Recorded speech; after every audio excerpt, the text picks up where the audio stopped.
ಎಲ್ಲರಿಗೂ ನಮಸ್ಕಾರ. ಈ ದಿನ ಲೈವ್ಗೆ ಬಂದಂತಹ ಕಾರಣ, ಇತ್ತೀಚೆಗೆ SSLC ಮಕ್ಕಳು ಪರೀಕ್ಷೆಯನ್ನು ಬರೆದ್ರು.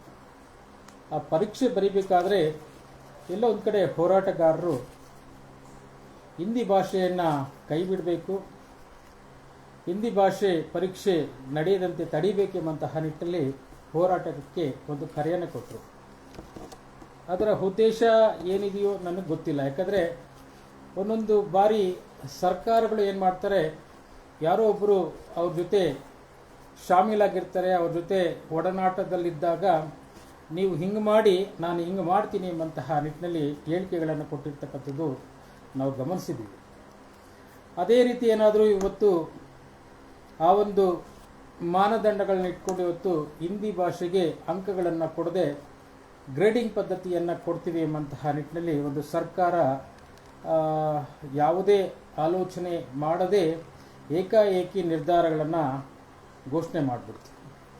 ಆದರೆ ಸರ್ಕಾರ ಎಲ್ಲೋ ಒಂದು ಕಡೆ ಘೋಷಣೆ ಮಾಡ್ತು, ಭಾಳ ಸಂತೋಷದ ವಿಷಯ. ಯಾಕಂದರೆ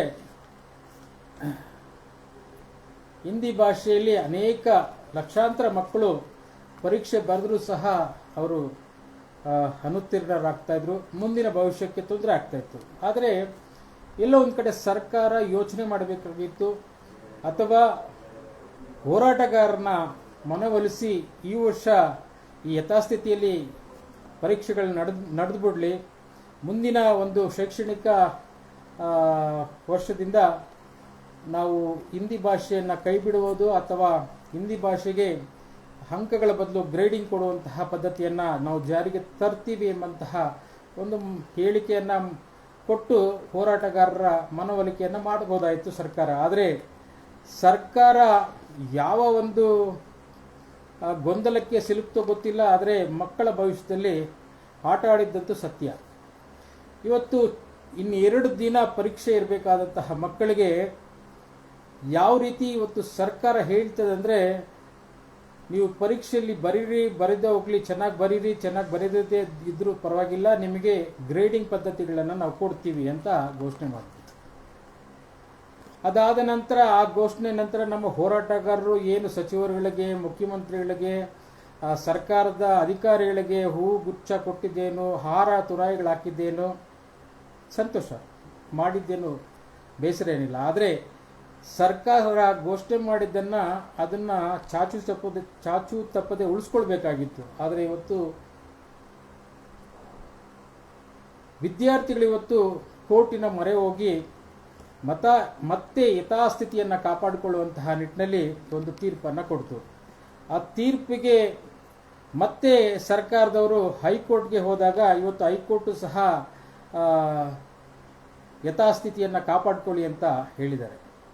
ಅಂದರೆ ಯಥಾಸ್ಥಿತಿ ಕಾಪಾಡಿಕೊಳ್ಳಿ ಅಂದರೆ ಅಂಕಗಳನ್ನು ಕೊಡಿ, ಯಾವುದೇ ಗ್ರೇಡಿಂಗ್ ಸಿಸ್ಟಮನ್ನು ಮಾಡಬೇಡಿ, ಗ್ರೇಡಿಂಗ್ ಪದ್ಧತಿಯಲ್ಲಿ ಅಂಕಗಳನ್ನು ಕೊಡಬೇಡಿ ಅಂತ ಹೇಳಿದ್ದಾರೆ.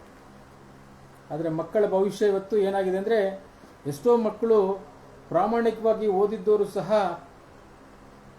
ಒಂದು ತಾತ್ಸಾರ ಮನೋಭಾವದಿಂದ ಕಾಟಾಚಾರಕ್ಕೆ ಪರೀಕ್ಷೆಯನ್ನು ಬರೆದು ಬಂದರು. ಇವತ್ತು ಖಾಲಿ ಪೇಪರ್ ಕೊಟ್ಟಿರ್ತಕ್ಕಂಥ ಮಕ್ಕಳು ಇದ್ದಾರೆ. ಇವತ್ತು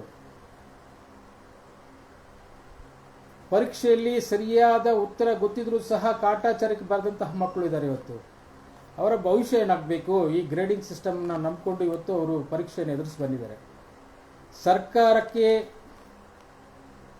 ಮನವಿ ಮಾಡಿಕೊಳ್ಳೋದೇನೆಂದರೆ, ಸರ್ಕಾರವನ್ನು ಬೈಲಿಕ್ಕೆ ಸಾಧ್ಯ ಇಲ್ಲ. ಯಾಕಂದರೆ ತಪ್ಪು ಆಗೋಗಿದೆ, ಆ ತಪ್ಪುಗಳನ್ನು ತಿದ್ದುಕೊಳ್ಳುವಂತಹ ಮನಸ್ಥಿತಿ ಸರ್ಕಾರಕ್ಕೆ ಬರಬೇಕು. ಆ ಸರ್ಕಾರದಲ್ಲಿರ್ತಕ್ಕಂಥ ಸಚಿವರುಗಳು ಯೋಚನೆ ಮಾಡಬೇಕು. ಯಾರೋ ಹೇಳ್ತಾ ಇದ್ರು, ಯಾರೋ 3 ಮಕ್ಕಳು ಹೆಣ್ಮಕ್ಳು ಕೋರ್ಟ್ ಮೊರೆ ಹೋಗಿದ್ದಾರೆ, ಅವ್ರಿಗೆ ಮಾತ್ರ ಅಂಕ ಕೊಡಬೇಕು, ಇನ್ನು ಮಿಕ್ಕಿದವ್ರಿಗೆಲ್ಲ ಗ್ರೇಡಿಂಗ್ ಪದ್ಧತಿ ಕೊಡಬೇಕು ಎಂಬಂತಹ ನಿಟ್ಟಿನಲ್ಲಿ ಯಾರೋ ನನಗೆ ಒಂದು ಸಂದೇಶವನ್ನು ಕಳಿಸಿದ್ರು. ಇವತ್ತು ರಾಜ್ಯದಲ್ಲಿ ಎಲ್ಲ ಕಡೆ ಒಂದೇ ಸಿಸ್ಟಮೇ ಇರುತ್ತೆ, ಒಂದೇ ಪದ್ಧತಿ ಇರುತ್ತೆ. ಮಕ್ಕಳಿಗೆ ಗ್ರೇಡಿಂಗ್ ಪದ್ಧತಿ ಕೊಡಬೇಕಾದ್ರೆ ಗ್ರೇಡಿಂಗ್ ಪದ್ಧತಿನೇ ಕೊಡ್ತಾರೆ, ಅಂಕಗಳನ್ನು ಕೊಡಬೇಕಾದ್ರೆ ಇಡೀ ಪರೀಕ್ಷೆ ಬರೆದಂತಹ ಎಲ್ಲ ಮಕ್ಕಳಿಗೂ ಕೂಡ ಅಂಕಗಳನ್ನು ಕೊಡುವಂತಹ ಪದ್ಧತಿ ಇರ್ತದೆ. ಆದರೆ ಇವತ್ತು ಸರ್ಕಾರದಲ್ಲಿ ಕೇಳ್ಕೊಳ್ಳೋದೇನೆಂದರೆ, ಯಾವುದೇ ಒಬ್ಬ ವಿದ್ಯಾರ್ಥಿಗೂ ಸಹ ತೊಂದರೆ ಆಗಬಾರ್ದು, ಒಳ್ಳೆ ಅಂಕಗಳನ್ನು ಪಡೆದವರಿಗೆ ಅಂಕಗಳನ್ನು ಕೊಡಿ. ಅವರು ಪರೀಕ್ಷೆನೇ ಎದುರಿಸದೆ ಖಾಲಿ ಪೇಪರ್ ಕೊಟ್ಟಿದ್ರು ಸಹ ಅವರನ್ನು ನೀವು ಅವರನ್ನು ಪರೀಕ್ಷೆಯಲ್ಲಿ ಫೇಲ್ ಆಗದಂತೆ ಅವರನ್ನು ಪಾಸ್ ಮಾಡಬೇಕೆಂಬಂತಹ ನಿಟ್ಟಿನಲ್ಲಿ ಒಂದು ಆಗ್ರಹವನ್ನು ನಾವು ಮಾಡ್ತಾ ಇದ್ದೀವಿ, ಮನವಿಯನ್ನು ಸಹ ಮಾಡ್ಕೊಳ್ತಾ ಇದ್ದೀವಿ. ಯಾವುದೇ ಕಾರಣಕ್ಕೂ ಈ ಬಾರಿ ಸರ್ಕಾರವೇ ಮಾಡಿರ್ತಕ್ಕಂತಹ ಈ ಒಂದು ತಪ್ಪುಗಳಿಂದ ಯಾವೊಬ್ಬ ವಿದ್ಯಾರ್ಥಿಗೂ ಸಹ ತೊಂದರೆ ಆಗಬಾರ್ದು, ಅವನನ್ನು ಫೇಲ್ ಮಾಡಬಾರ್ದು. ದಯವಿಟ್ಟು ಸರ್ಕಾರ ಹಿಂದಿ ಭಾಷೆಯಲ್ಲಿ ಪ್ರತಿಯೊಬ್ಬ ವಿದ್ಯಾರ್ಥಿಯೂ ಸಹ ಪಾಸ್ ಮಾಡಬೇಕೆಂಬಂತಹ ನಿಟ್ಟಿನಲ್ಲಿ ಒಂದು ಮನವಿಯನ್ನು ಮಾಡಿಕೊಳ್ತಾ ಇದ್ದೀವಿ. ಇದು ತಾವು ಗೊಂದಲಕ್ಕೆ ಸಿಲುಕಿ ಈ ಬಾರಿ ಏನಾದರೂ ಹೆಚ್ಚಿನ ಸಂಖ್ಯೆಯಲ್ಲಿ ಮಕ್ಕಳು ಫೇಲ್ ಆದರೆ, ಅನುತ್ತೀರ್ಣರಾದರೆ ಸರ್ಕಾರದ ವಿರುದ್ಧ ಬೀದಿಗಿಳಿದು ಹೋರಾಟವನ್ನು ಮಾಡಬೇಕಾಗ್ತದೆ. ಯಾಕಂದರೆ ತಪ್ಪು ಮಾಡಿರ್ತಕ್ಕಂಥದ್ದು ಸರ್ಕಾರ, ಶಿಕ್ಷಣ ಸಚಿವರು ನಮ್ಮ ಮಧು ಬಂಗಾರಪ್ಪ ಅವರು.